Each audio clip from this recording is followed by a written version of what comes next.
সুর বদলালেন বিলাওয়াল ভুট্টো জারদারি। অপারেশন সিঁদুরের পর ভারতকে কাপুরুষ বলে আক্রমণ করেছিলেন তিনি। পরিবর্তিত পরিস্থিতিতে তার মতে ভারতের র আর পাকিস্তানের আইএসআই হাত মেলালে সন্ত্রাসবাদের মোকাবিলা সম্ভব। জম্মু কাশ্মীরের পেহেলগাঁওয়ে জঙ্গি হামলার পর পাক অধিকৃত কাশ্মীর এবং পাকিস্তানের মূল ভূখণ্ডে বেশ কয়েকটি জঙ্গি ঘাঁটি ধ্বংস করেছিল ভারত। ভারতীয় সেনার সেই অপারেশন সিঁদুর অভিযানের বার্তা আন্তর্জাতিক স্তরে পৌঁছে দিতে দেশে দেশে প্রতিনিধি দল পাঠিয়েছে কেন্দ্রীয় সরকার।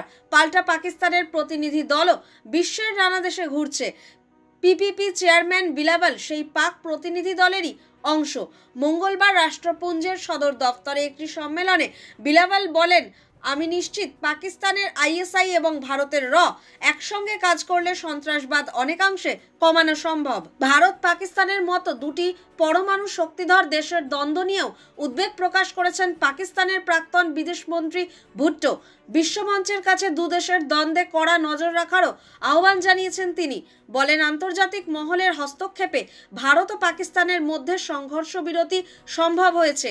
এক্ষেত্রে মার্কিন প্রেসিডেন্ট ডোনাল্ড ট্রাম্প এবং আমেরিকার বিদেশ সচিব মার্কো রুবিওর ভূমিকাও উল্লেখ করতে চাই।